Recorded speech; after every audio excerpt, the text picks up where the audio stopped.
Hello, welcome to AUA Focus Series, a podcast channel by AUA Media Lab.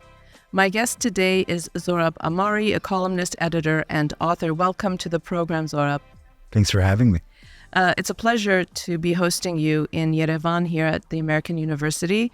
And just to give our listeners a little bit of background for those who don't know you, you are the founder and editor of Compact and the U.S. columnist for the new Statesman. You have worked as an op-ed editor at the New York Post, a columnist and editor with the Wall Street Journal, opinion pages in New York and London. Your writings have appeared in many, many publications, The Atlantic, The New Yorker, The New Republic, and you are an author as well of several books. I don't want to list all of them, but one of them that's one of the recent ones, Tyranny, Inc., How Private Power Crushed American Liberty and What to Do About It. And all of your books have very long, interesting titles. Well, that's just the nonfiction publishing in the United States always has these long subtitles. It's like XYZ for the title, and then it's like how blah, blah, blah ruined America and what to do about it. It's a kind of almost a cliche format for, I don't know why, but that's how they do it. It's the sign of the times, I guess. Sohrab, you've written numerous articles and opinion pieces about the Nagorno-Karabakh conflict, Artsakh, about the situation in the region. And interestingly, on September 19, you published an article called If Artsakh Falls. Mm-hmm. And that was the day that Azerbaijan launched a wide-scale attack on Artsakh that led to the ethnic cleansing of the entire Armenian population, indigenous population of Nagorno-Karabakh. What drew your attention to the conflict, to the region? So it's foremost a personal interest and commitment. I'm an Armenophile. I don't know if that's a proper term or not, but we just coined it. There we go. A podcast first, an AUA podcast first. So I was born and raised in Tehran, Iran. I only immigrated to the United States when I was almost about to turn 14. But growing up in Iran, in central Tehran, I had lots of Armenian friends, both my own friends in like school, in the neighborhood, and our family friends. And also I had an Armenian nanny growing up.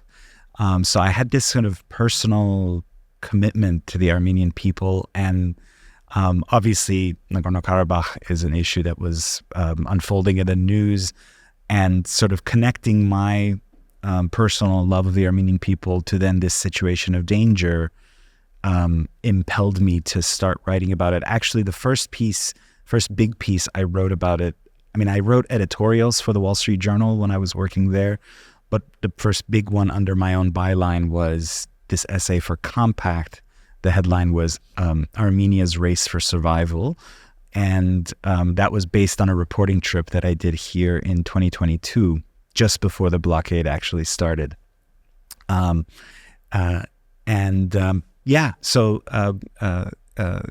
that's my basic interest is, ethnic cleansing is bad. The Armenian people as the first Christian nation.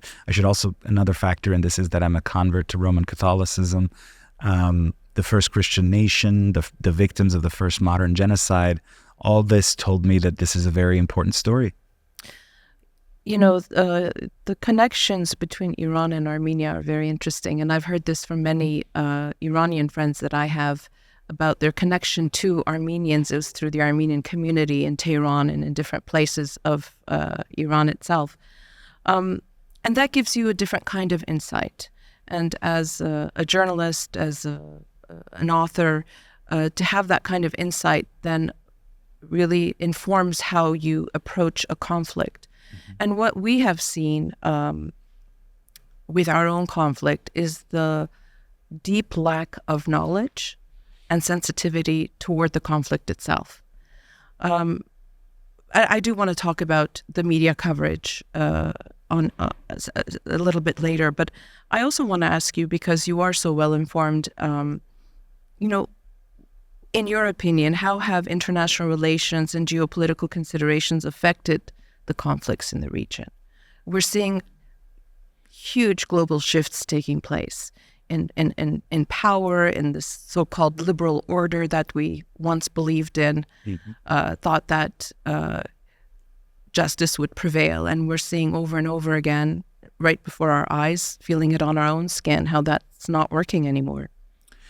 Yes. The foremost thing to highlight here is honestly the capacity of Azerbaijan to mobilize publicity, lobbying, etc. There was an article in the American Conservative, not by me, although that's somewhere where I published columns as well. Just that at one point Azerbaijan had hired every big lobbying firm in Washington, and these firms are, flush with petrodollars, Azeri petrodollars. So that's had an effect, especially in a context in which the U.S. is in this going back to a mode of blocking East and West. And by block, I don't mean B-L-O-C-K, but B-L-O-C, like there's new blocks emerging. And there's a perception taken advantage of by Azerbaijan and its friends in Washington and the media and the lobbying space to frame Armenia as part of the sort of Moscow-Tehran sphere and therefore one of the bad countries. Right.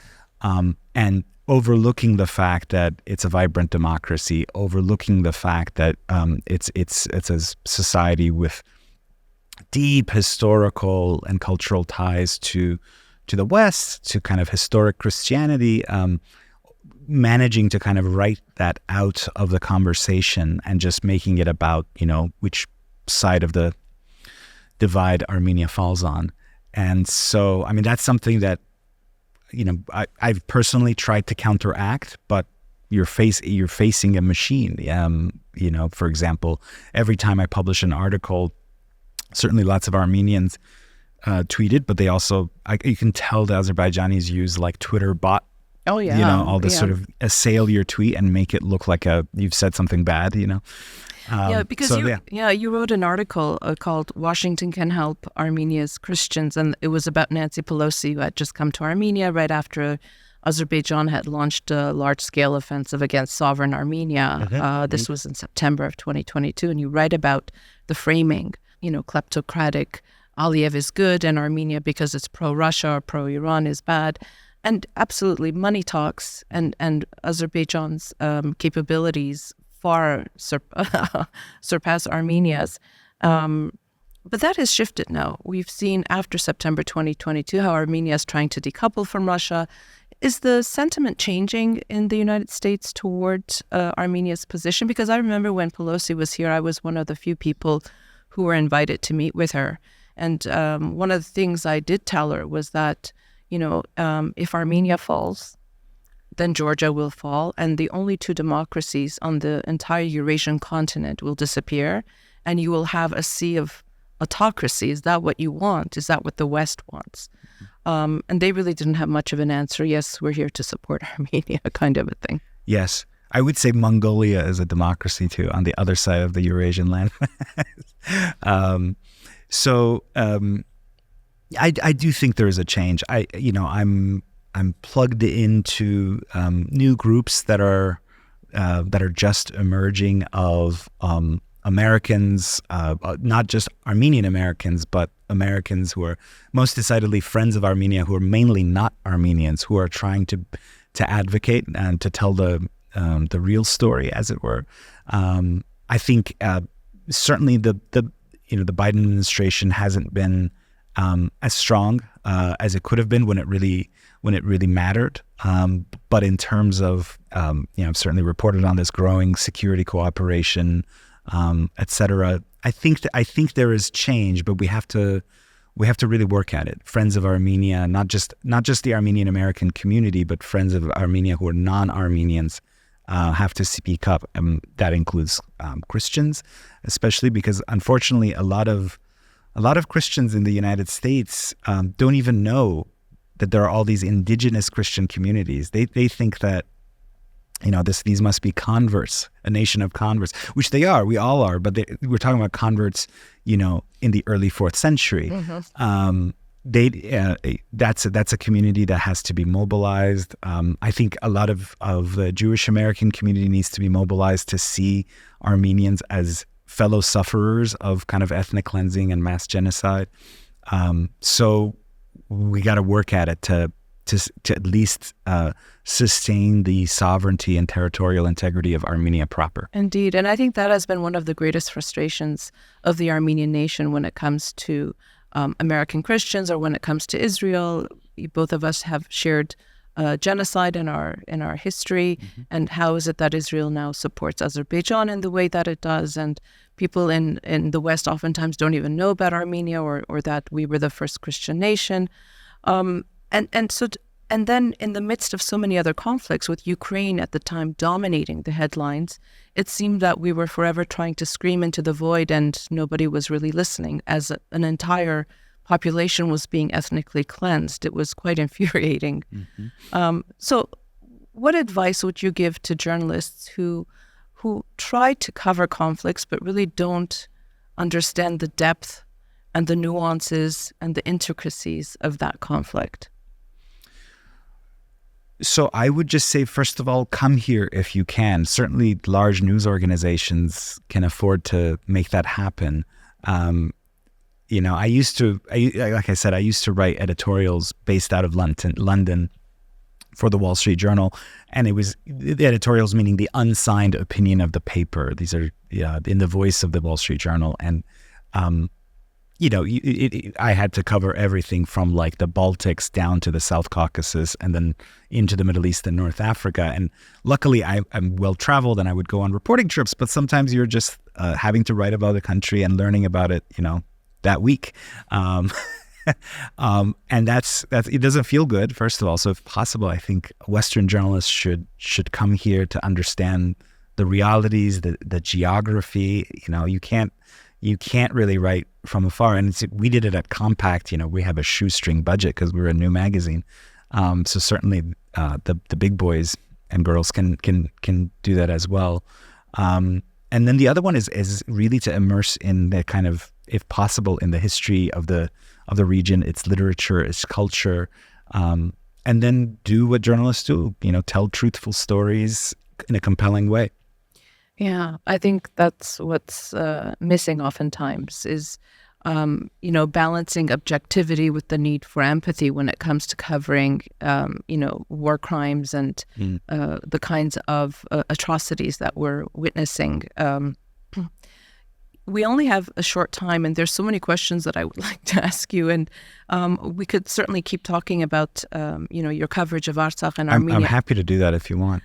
I could tell you why I'm here this time around. Okay, then tell me why you're here. So I realize and I hate to do this because, as you know, you shouldn't talk about something before you've done it. Yeah. It sort of dissipates the energy, and there's a risk. But there hasn't been really kind of in-depth in the West, at least in the Anglo sphere, of stories of the people who left, really. Huh. So I began through something called the Armenia Project, which is a relatively new NGO. Because, as I said, Compact is a shoestring operation. They were generous to fund the reporting, partly to come here and interview the exiles. From all walks of life, men and women, children, young and old. And as I've been doing the reporting this week, I've realized maybe I'm on the cusp of more than just an article, but to write the first, at least English language, oral history of the ethnic cleansing. So I'm very excited about it. There's an overwhelming amount of tape on my phone, like recorded interviews, like 10, 15 hours, maybe it'll be more by the time it's over. And it's intimidating to think I'd have to transcribe all that, but I can't wait to do that. Yeah, it is. We oftentimes, it's part of the news cycle and then people move on and we know this is how the world operates. But the people are left trying to figure out how to live, where to live, what the future means. And, I wasn't in Artsakh. I'm not from Artsakh, obviously, but there was an aha moment I had in the midst of that while we were covering it. Mm-hmm. And it was like I was looking around my house thinking, oh my God, if I had to leave in a few hours, what would I take? What would I leave behind? How could I leave this entire life that I've built. Yeah, that's literally the questions I'm asking. What did you take with you? Yeah. Or what do you miss the most? And these are very painful conversations. There's not one where my interview subject hasn't basically broken down trying to articulate that. Yeah. But I think it's a very valuable documentary work. No, absolutely. And the oral history is so important. And this is something that we have to understand, that eyewitness accounts of those who actually had to go through that is so important. There's an exhibition, for example, coming up of where Artsakhtsis were asked to describe their house. And it starts with a smile and ended with tears. As they were describing the rooms, the furniture, the backyard, the mulberry tree that their great-grandfather had planted.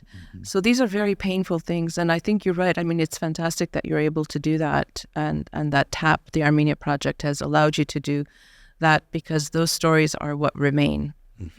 Those are what remain. It's the memories, the photos, maybe if they have, but the physical existence now no longer exists for them. But luckily, we don't live in an age, luckily, I say, quote unquote, luckily, compared to, 100 years ago or more than 100 years ago when the Armenian genocide unfolded. We now can record everything. We can record interviews. We can develop documentary evidence of this enormous crime in a way that we weren't able to do before. So it's some consolation. It is some consolation, Sohrab, but I remember during the war in 2020 and then during the years following that and the ethnic cleansing, thinking, my grandparents were survivors of the genocide, orphans. And I was, I would always thought to myself growing up in the diaspora that, had there been communication, had there been, I don't know, what we have today, perhaps some of that could have been mitigated. Some lives could have been saved. And yet here we are in the age of internet, in the age of fast communication, and it's still happening. Touche. I don't have a good point to that other than to say that, when there is a will to evil, it will find a way, unfortunately. Yeah. And all we can do as journalists, I think, is to keep writing those stories and keep making sure that those eyewitness accounts are heard, and hopefully the next tragedy can be averted. But oftentimes we see that isn't the case. Amen. I want to talk very briefly, I know we don't have a lot of time, just about your own life's trajectory. I've been reading about you, and I read the piece you did when you talked about converting to Catholicism and how you left Tehran and ended up in Utah, and that whole philosophical, existential journey you went through to try to understand who you are, where you fit in the world. But so much of it seems to be a battle in you between good and evil. Not the evil in you, but the concepts of that too. That too, right? Is that what informs your life now, your work now? Yes. I mean, I think Catholicism is a kind of total worldview. Let's be honest. The church has been the Catholic Church has been thinking about, as Chesterton said, thinking about thinking for 2 millennia. And so, the role of the layperson, right? I'm not a priest, I'm not a bishop, anything like that.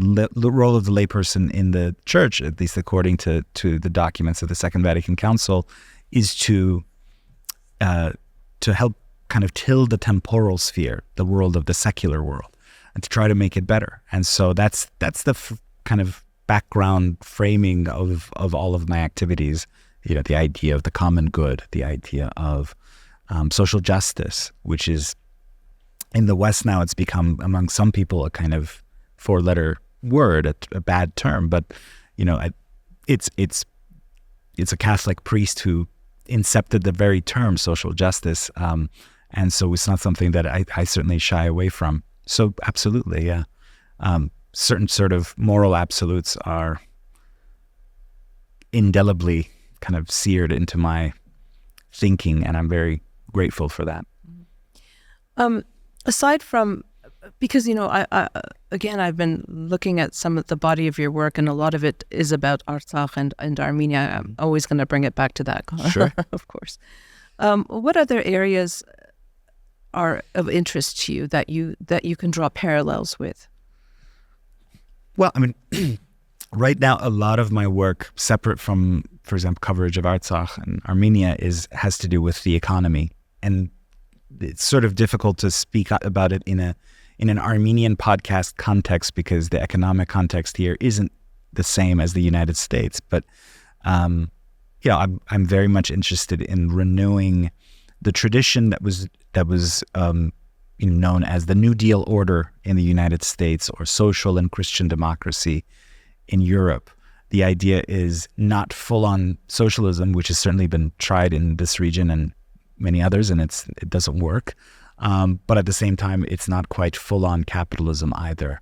It recognizes that, okay, markets can be useful, markets can be good for human development, but they can also be quite coercive, they can be quite unjust. And so the political community needs to have some say over how markets work. And this is unusual because I'm identified with the political right in the United States. But in terms of economic issues, I'm a social democrat. And so I'm trying to forge this. Yeah, but one type doesn't define us. We can have different viewpoints. And that's also to bring it back to the Catholicism. There's no reason why, Catholics, they can be conservative on some issues. But on others, the church can be quite economically kind of quote unquote left. Yeah. So that's the other, to answer the previous question. It's actually paradoxically is very liberating to have one orthodoxy that you take very seriously. Then all other purported orthodoxies become more relative. It's like, I don't have to be totally for the party line on either side. I have one party line that I care the most about because my salvation is bound with it. Everything else, you can be chilled out about it, as it were. Chilled out. We like to put ourselves into cubby holes and define ourselves because I think that's just the easier way of doing it. Sohrab, I hope that these interviews that you're doing, these oral history interviews, could maybe turn into something bigger than a series of articles. We'll see. I hope so. Yeah. Thank you for taking the time to come to the American University, to be part of this podcast series, to give us a little bit of insight about the work that you do, and certainly very grateful that you are here helping us record our stories for the rest of the world. Thanks for having me.